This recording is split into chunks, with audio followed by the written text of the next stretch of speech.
Hey YouTube, I'm about to install a hitch on my 2010 Nissan Frontier. I'm going to make this video short you through the process of how I installed it, and yeah, it's not really a how-to, but it's more of a guide, so don't take this too personal if I did something wrong, okay?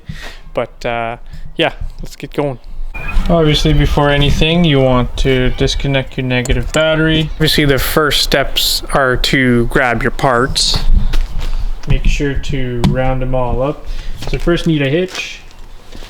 You need the wiring. You don't have to specifically get this one, but this one's the Kurt 56226. Let me just zoom in.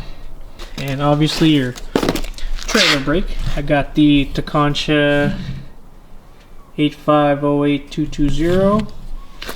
And then, you know, your wiring for your brake adapter, your brake, brake controller. This is just adapter from 7 to 4, and then this is just a bracket. And obviously your hardware for the hitch. Well, let's begin. Next thing you do is you go under the back of the truck and you locate your bolt holes right there. I don't know what the heck that is. We're about to find out. It probably looks like a rock. But I locate the holes, and basically you're gonna have to go through with the tap. The rust here isn't super bad, but like it's bad enough that I will need a tap. So yeah, let's start. Looks like it, but the diameter, what is this? 12 by 125.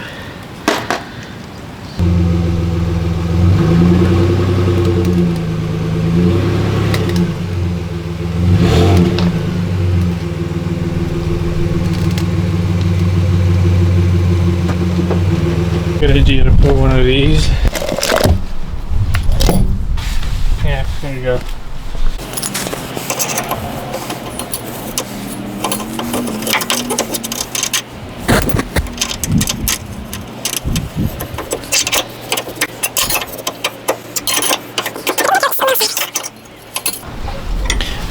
Man, when you have problems like this, sometimes do you just wish you want to be one of those children running around playing?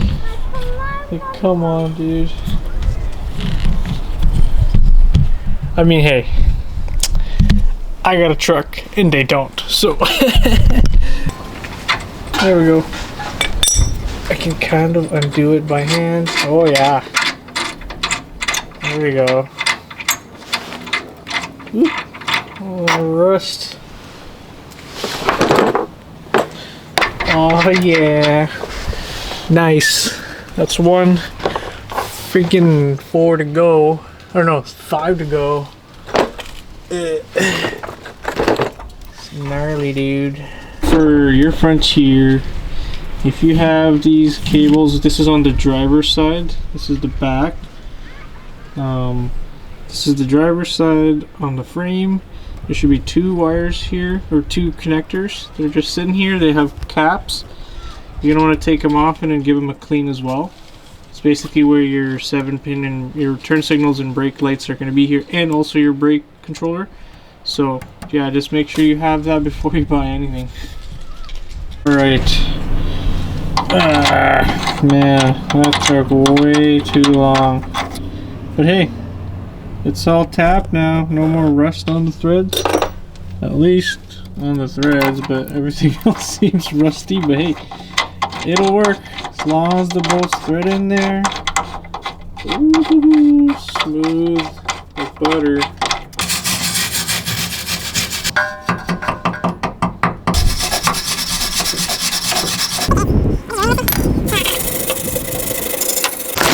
So you're gonna want to prepare your hardware. So 3 bolts each side. It's gonna have to go lock washer first. Put the black ones, the bigger one, to increase that surface area, and it goes right into the hitch. Yeah, you're gonna have to figure out a way to lift it into the truck, because lifting that by yourself and putting the bolts up, it's gonna be real awkward. So this is what I'm gonna do. No, buddy.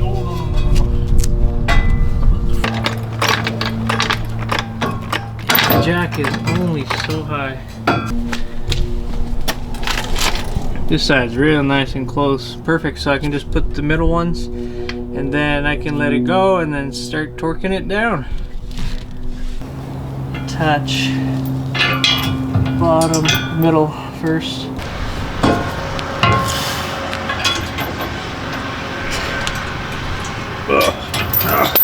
Dude, it hurts. There we go. Got two in. Jack it up. Can't tilt it. I need a piece of wood.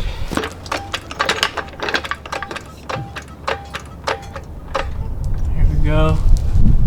I don't know, it's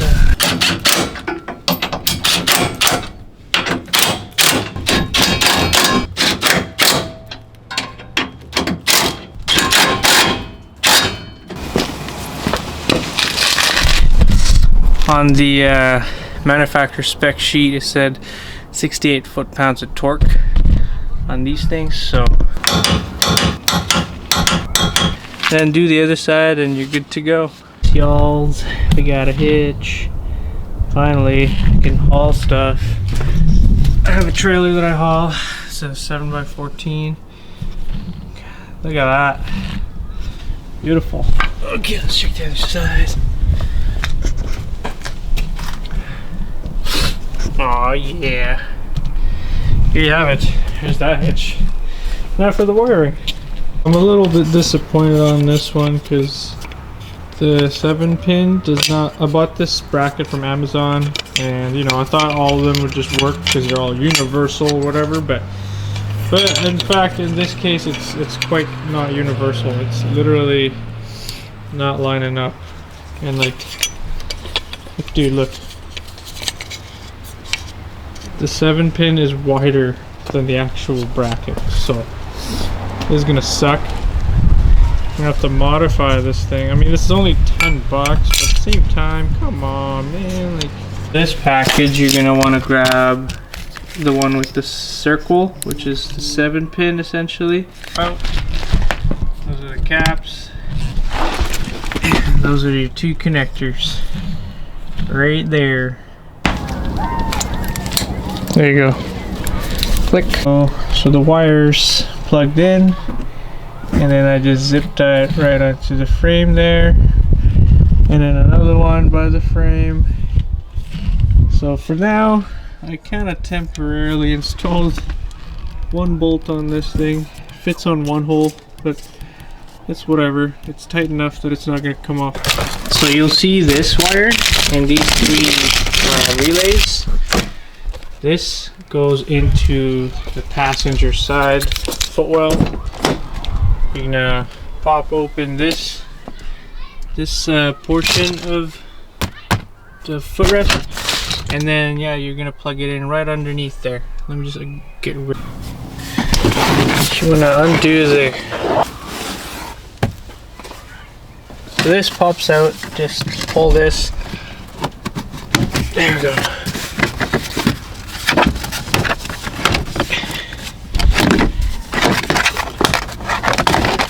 So this panel right here has a little hardware right on there. So you're gonna undo that. Yeah, it's just a Phillips. Undo that and then this pops off. Right, so here it is, see? Oh, there we go. Just a flathead you need for that. So first, you're gonna want to put each relay according to the wires here. So my first go is obviously brown on brown. You're gonna want to match it just like so. Make sure it clicks so it actually locks itself in there. And then there's this guy.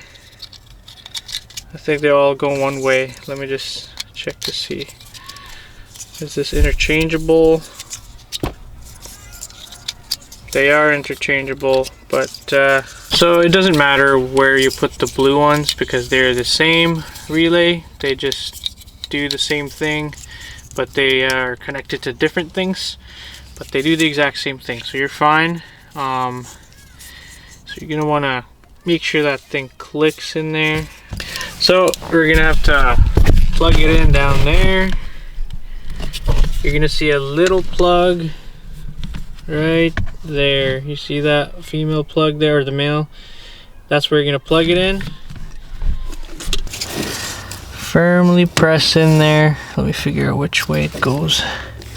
It goes this way. So, shablam. There you go. Click. That's what you want. And then you can just kind of like zip tie or tuck it in however you want to do it. Ow. Well, that's good. It's tucked in. It's snug. There it goes. So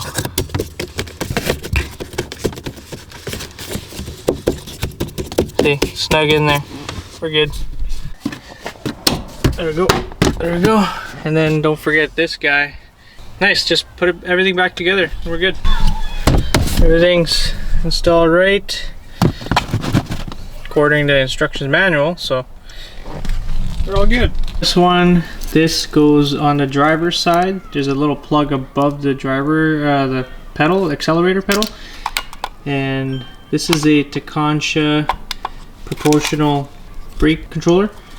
Basically proportional, and then there's a timed. Proportional is better because it actually goes with the G-force of the vehicle. Like, let's say you're braking this way, right? This thing actually has some sort of gyrometer in there that detects if you're braking, rather than the timed.